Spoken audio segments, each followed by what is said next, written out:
até por superstição, deixa os 99,9 ali. Aí a pergunta do Luiz no início, né? Se foi a pipocada do Botafogo, eu acho que um pouco as duas coisas, né? Você lembra que semana passada a gente estava aqui, eu com aquela minha teoria, eu tenho uma teoria, né? Do brasileiro dividido em 3 partes, né? 13 rodadas e 12 rodadas. Novamente. Perdeu 4 e engatou agora, novamente. No último terço do campeonato, o Palmeiras engatou aquelas vitórias que fazem ou você ser campeão ou então você ser rebaixado, no caso de quem está brigando lá embaixo. As 12 últimas rodadas do campeonato são as mais importantes. Se você errar na primeira fase, você tem como recuperar. Se você errar na segunda fase, você ainda tem como recuperar.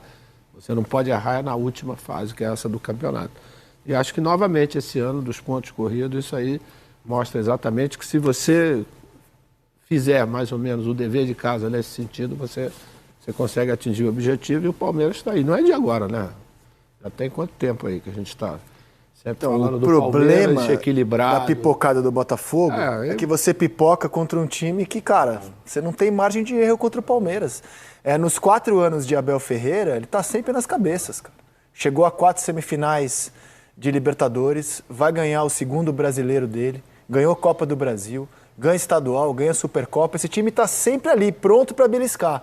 Se alguém que surpreendentemente vinha ocupando a liderança dá o vacilo que dá o Botafogo, isso torna-se imperdoável quando você vê esse Palmeiras aqui na sua cola. O mental, né? Novamente, do Palmeiras mostra o quanto isso é importante quando você chega numa fase final, né? Esse é um time que mentalmente ele é tão forte quanto na parte tática e na parte técnica. E você, Renata, vai contar a história do título palmeirense pela derrocada alvinegra ou pela arrancada nas últimas 10 rodadas até o momento do Palmeiras? Tudo bem, Rizek? Bom dia para você, para o maestro, para o Heleno, para todo mundo que está acompanhando. Eu acho que essa arrancada ela é muito, muito significativa, ela é a cara desse Palmeiras, né, que foi construído com base em vitórias, né, um time que tinha, a gente falava disso desde que começou a arrancada do Palmeiras, o quanto essa memória de título para o Palmeiras ela é muito recente, ao contrário do Botafogo, que quando começou a vacilar, naquele momento, para resgatar na memória, era difícil resgatar uma conquista. As conquistas estão mais para trás. Então é difícil você resgatar esse... Não, mas espera aí, a gente já fez isso aqui. Não, para o Palmeiras é olhar para ontem. Já fez isso aqui, já fez isso aqui. E tem feito, ano após ano. E eu estava pensando, nesses 10 jogos que o Botafogo ficou sem vencer, o Palmeiras teve uma derrota, que foi para o Flamengo, 3-0. Teve um expulso nesse jogo. E um empate, 2-2 com Fortaleza, também com um expulso. E eu acho que se a gente pegar esse recorte desses 10 jogos, tem 3 jogos muito significativos, né? Começa com a vitória em cima do Coritiba, que ainda era uma vitória em cima de um time que estava praticamente rebaixado, mas foi o início do novo sistema do Palmeiras, né? Com 3 zagueiros. Aí tem uma vitória por 5-0 em cima do São Paulo, no Allianz Parque, e é um clássico, e tinha muita expectativa naquele lado, mais para o São Paulo, né, no sentido de, o campeão da Copa do Brasil vinha de uma fase boa, contra o Palmeiras, que estava numa sequência ruim pós-eliminação da Libertadores e só tinha vencido o Coritiba, e aí o Palmeiras vai e consegue uma vitória maiúscula, 5-0.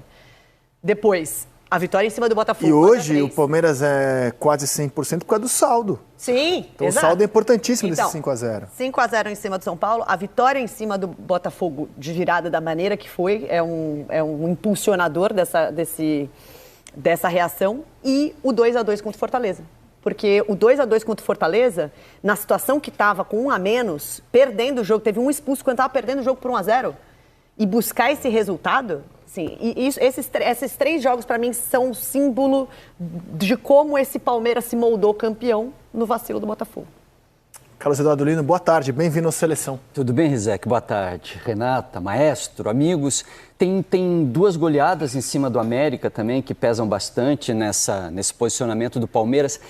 O Palmeiras é campeão, mas isso é opinião. O fato é aquele, é um 99,9. E o Palmeiras campeão ainda precisa completar a própria história.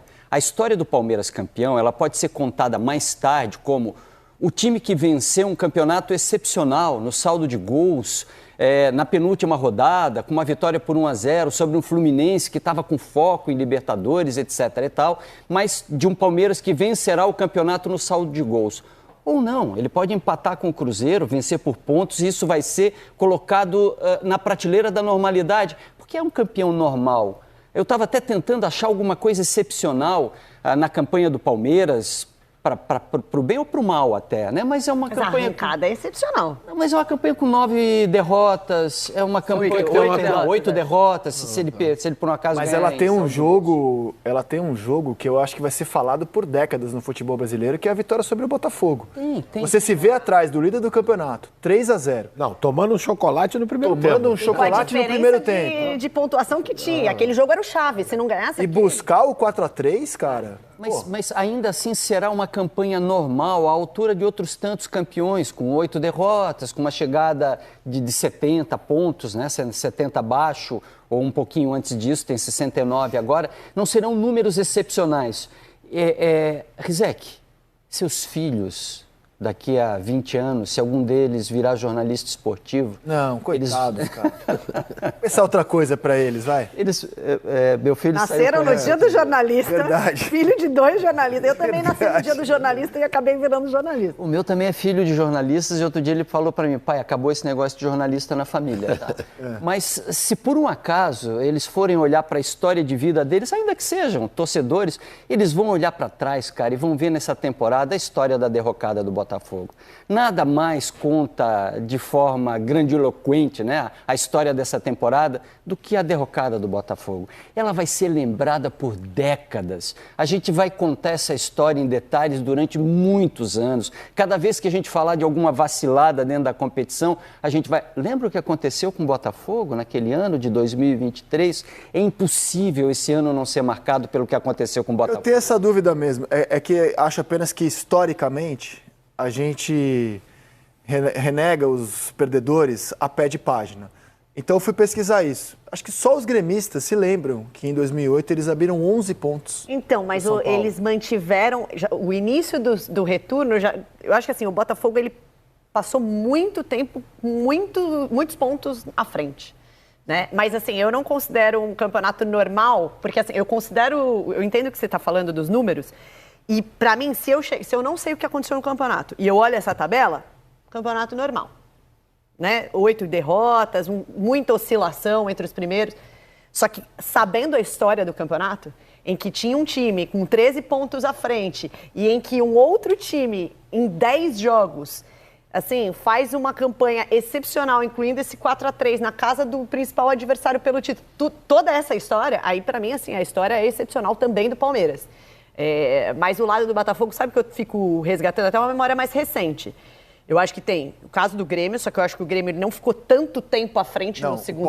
O Palmeiras foi o que mais ficou e perdeu. O Palmeiras, em 2009, eu não me lembrava. Você se lembrava que o Palmeiras ficou 17 rodadas na liderança? Eu lembro de 2009, foi o 17. Ano... Não, eu não sabia do número, mas o ano de 2009 é marcado, gravado na nossa memória, como o ano em que o Palmeiras entregou um título ganho. Para mim é o ano em que o Flamengo arrancou. Eu nem lembrava, e eu cobri 2009, eu nem lembrava que eram 17 rodadas na liderança. E a derrocada do Palmeiras, fui pesquisar, ela é contra times do Z4, ele tropeça no Santo André, no Sport, leva uma surra do 2009 era entregada referente. O Botafogo assume isso agora, mas você não acha que historicamente é noticiado como a arrancada do Flamengo, o título do Andrade, do Pet, do Adriano, e com o passar dos anos você vai falando menos da entregada do Palmeiras de 2009? Que é o que eu acho, futurologia. Acho que as duas ficaram ombro a ombro. Porque o Botafogo, como o Palmeiras naquele ano que terminou em quinto, o Botafogo provavelmente vai ficar fora até da fase de grupos da Libertadores. Aí você vai olhar a colocação final, pô, que time é esse que estava na mão e termina em quinto? Você sabe qual é a diferença maior, André? Quinto. E até o Palmeiras está sendo campeão. O Palmeiras está sendo campeão até com certa facilidade nessa reta final. Então, se você olhar assim, os últimos jogos, desde que assumiu a ponta, todo mundo falou, pronto, está na mão do Palmeiras. Você sabe o que acontece? A grande diferença é o seguinte, quando perdeu em 2009 o Grêmio tinha memória recente de título. O Botafogo são 28 anos. Esse, para mim, é o grande problema, entendeu? Porque se o Botafogo tivesse sido campeão, sei lá, 2 anos atrás, isso aí ia passar meio que... Só que são 28 anos. Essa torcida, pelo primeiro turno que fez, e para todos nós aqui, né, praticamente era um campeonato encerrado. Só que o primeiro turno foi completamente fora da curva de todos os anos de campeonato de pontos corridos, né? Quer dizer, repetir aquilo ali é complicado. Aí eu volto para aquela minha teoria. E os 12 últimos jogos? Tem 10 que não vence. Né? Então você não pode vacilar exatamente nessa parte. Outra coisa a respeito do Palmeiras.